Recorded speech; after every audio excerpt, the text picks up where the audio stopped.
up on the right, raced the legendary Ronnie Sox on the left. Sox had a problem in the biggest possible way. Sox got into his own oil when a oil line ruptured, and look at the most horrendous crash in IHRA Pro Stock drag racing history as Sox rolled over no less than 13 times before the engine burst into flames. The roll cage did its job. Ronnie Sox was shaken up, but basically unhurt.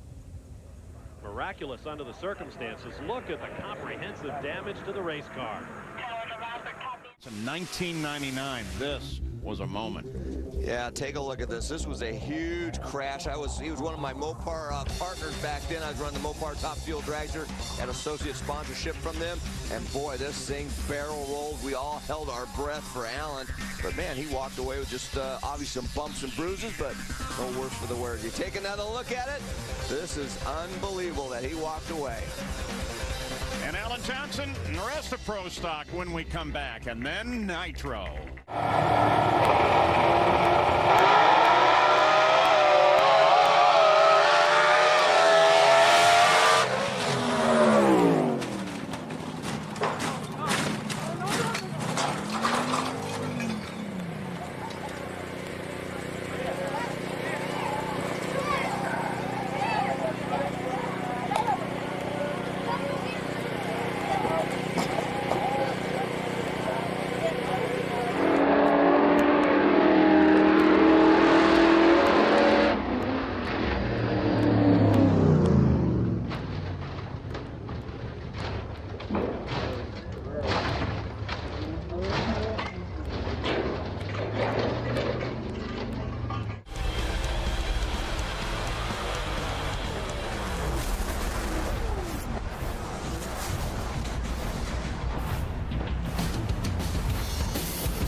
Steve Spieth was having what appeared to be a normal Pro Stock race.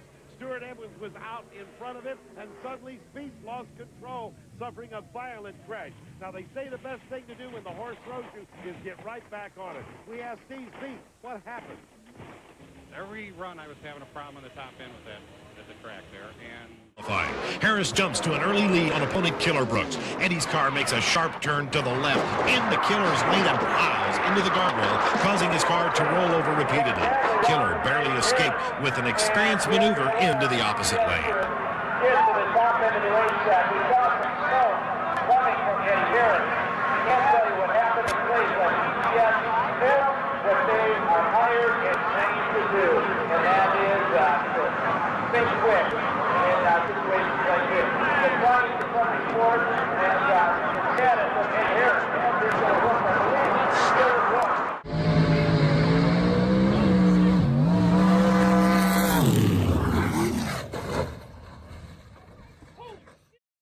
Watch this as Don Gillespie's camera caught this violent Pro Stock crash by Pete Berner.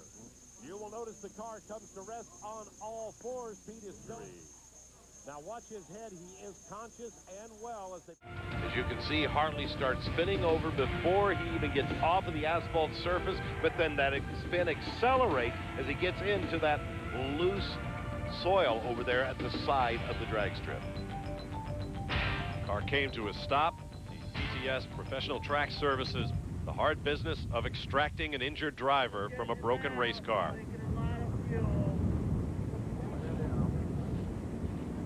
Having trouble getting him out and it's leaking a lot of fuel. Look down, easy.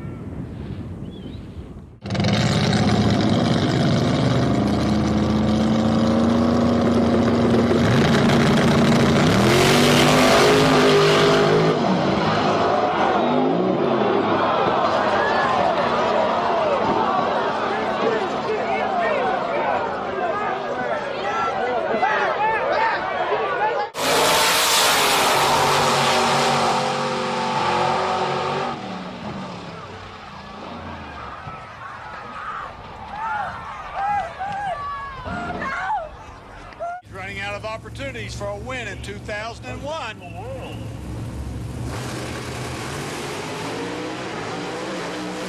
Car Carl Baker chops down that tree, and it'll be Carl Baker at the end of the quarter mile. But Baker's in trouble. No shoots, Big Daddy. Look at that. Oh, my goodness. Oh. Thing must have rolled 4 or 5 times. It's still rolling. Doesn't look like it's going to stop. IHRA safety crew right on the scene, checking in on Carl Baker. And he's okay. He's okay. They've got his hands up.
Was to line up alongside of him, but he could not make the call, and oh man, what a ride! Joe Bittencourt turns it sideways, could not save it, and then rolls it over violently. Let's take another look. Cylinders dropped out of the right side. You can see the car push it to the left. He reacts, tries to steer the car back to the left, and then he catches the side, rolls the sidewall over. There was no saving it at that point, and man, does he go for a ride. You wonder why sand drag courses are only 300 feet long, because it can go drastic.